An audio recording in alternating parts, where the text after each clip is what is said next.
Hey guys, welcome to the channel where I share gluten-free recipes, tips, tricks, and resources to make your gluten-free lifestyle easier. Now, this is quinoa, and I don't use it very often. I'm trying to use it a little bit more because obviously I have plenty of it, but it's not something I reach for. But it's a good gluten-free grain to try some because it's high in protein and other vitamins and nutrients. So I found a recipe that I thought looked really good, and I'm gonna try it and put my own spin on it. We're gonna make a toasted quinoa soup.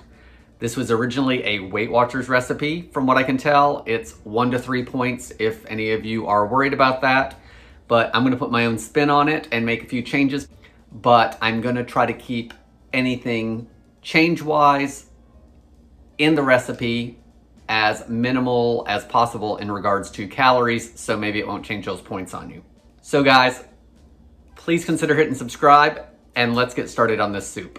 So to start our soup, the first thing we need to do is toast our quinoa. So I've got my oven preheated to 325 degrees Fahrenheit. I've got 1 cup of quinoa that I've rinsed off. I'm gonna put that on the sheet, and we're gonna spread it out as thin as we can so it toasts up. And then spread it out thin.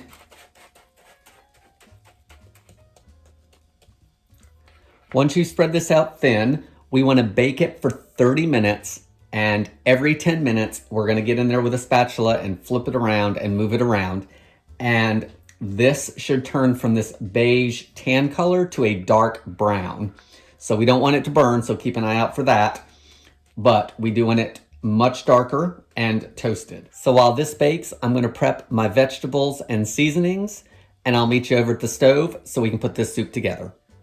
So this is after 20 minutes, and it's starting to brown up, especially around the edges, which is why it's important to scrape it all up and move it all around. The first 10 minutes, it pretty much dried everything out, all the water that was from the rinsing. So now it's actually starting to toast. So just push everything around, especially the stuff on the sides, because that's where everything tends to want to go and toast first.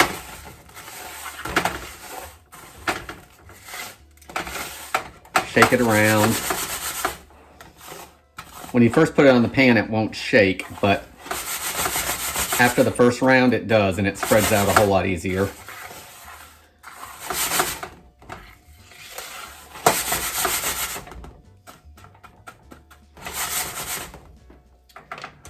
All right, I'm gonna pop that in for the final 10 minutes. Keep an eye on it. If you start smelling it, that it's toasting up, you definitely wanna check it and make sure it's not burning.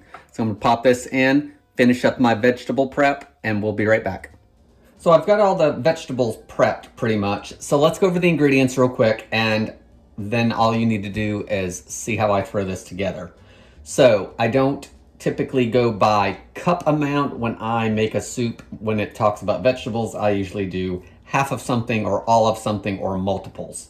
So for our vegetables, I have 1 stalk of celery, and everything should be a fine dice. 1 medium carrot that I've diced up, half of an onion that I've diced up, half of a bell pepper. All these, if you want amounts cup-wise, should be around half a cup, but by just looking at this, that's obviously more. I also have 1 small zucchini that I've diced up. This goes in later, so I have it separate. I have 1 medium to small potato. This is just a russet that I've peeled and diced, and it's in water just to keep it from oxidizing until I need it. You want 3 medium cloves of garlic. That's a lot of garlic. They were bigger cloves, but I like garlic, so it's okay there. We're gonna need 7 cups of broth, so I'm just gonna mix up some of this. It is gluten-free, and I get it at Sam's Club. You want about a teaspoon of rosemary. So I've got some fresh I'm gonna mince up. I'm gonna use a little bit of thyme, probably half a teaspoon or so, because that's what I like. I'm gonna use some ground cumin, probably about a 1/4 to a half teaspoon of that. I'm gonna heat it up a little bit with some crushed red pepper. Salt and pepper, of course, and the original recipe called for lemon juice, which I don't have, fresh lemon juice, so I'm going to use a little bit of red wine vinegar in mine. So everything in here is pretty much optional. You season it how you like, leave something out, add something different. So let's get the quinoa out of the oven and start putting this soup together. So I've got my pot with a couple tablespoons of olive oil, or you could use canola, whatever you like to use. And I've got it over medium heat. And once it's heated, we want to start sweating the vegetables, most of them anyway.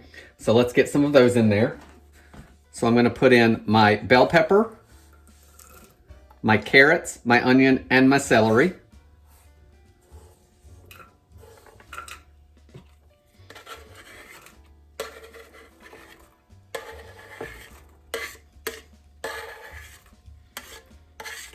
Once those are in there, give it a stir. We can add a little bit of salt. So let's put a pinch or so of salt in there, and that'll help draw out the moisture and season it a little bit. You want to saute these for anywhere from 5 to 10 minutes until they begin to soften, and then we'll move forward. Now that everything has started to soften, I can start adding my other seasonings. So I'm going to add my garlic and my rosemary. The garlic only needs about 30 seconds.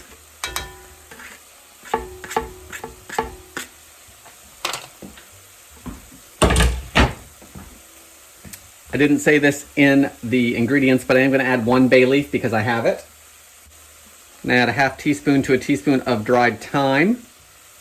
I'm going to add about a 1/4 teaspoon of cumin. I'm going to add a little bit of crushed red pepper because I like it spicy. So a pinch or 2. This is to taste. Don't use it if you don't like it. I'm going to add a couple pinches of black pepper. I'm going to hold off on any more salt because I am using bouillon, which has plenty of sodium in it lots of times. So we'll add more salt later if I need it. Stir that all around. Next I want to add our potato.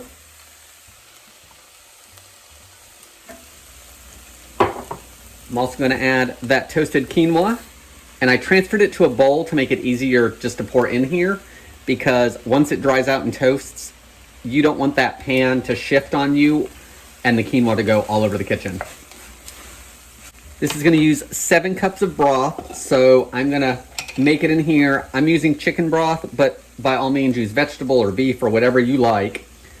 So the ratio for this is like a teaspoon per cup of water. So I'm going to do probably 2 tablespoons and not that extra teaspoon. And I usually just guesstimate when I do it.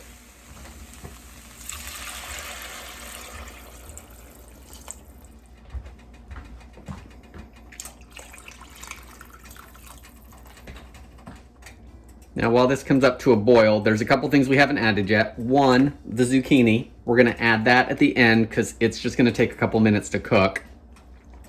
And the red wine vinegar we've not added because we're just going to add that at the end for a little bit of acidity. You could also use lemon juice or lime juice, I guess, if you wanted to. So I'm going to bring this up to a boil. I'm going to cover it, reduce it to a simmer, and cook it for about 30 minutes before we finish it up. We want the quinoa to be cooked through and tender.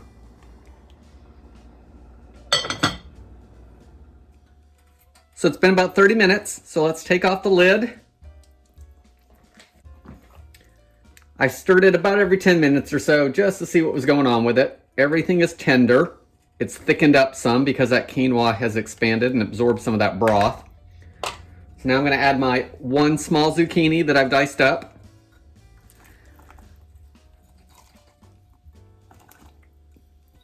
Stir that in there. And we want to cook it for about another 5 minutes just to cook the zucchini. And then I will stir in about a tablespoon of this red wine vinegar. You could also use balsamic vinegar, I guess, if you wanted, or lemon juice. And that's just going to brighten up the flavors a little bit. So let's cook it for another 5 minutes, and then I'll bowl some up for us to give it a try.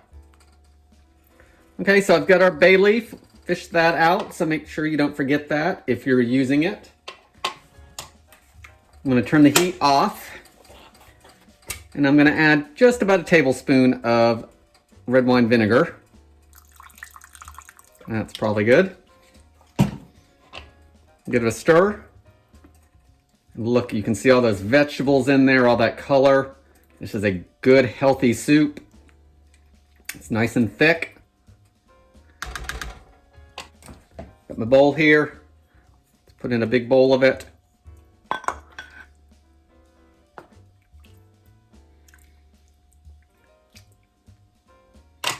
And let's give it a try. So here's our toasted quinoa soup, and the bowl's pretty hot, so I've got a pot holder underneath it. But look how well it stands up on a spoon. So let's give it a taste.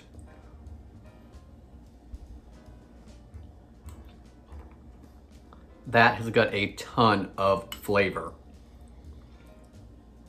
The broth has been absorbed some by the quinoa, and so the quinoa has flavor. It's thick and hearty. The salt level's good for me. Honestly, I think you could change up the vegetables any way you want. I would be okay with no potato in here because I don't really see it anyway. So I would think I would actually double up on some of my vegetables and leave the potato out.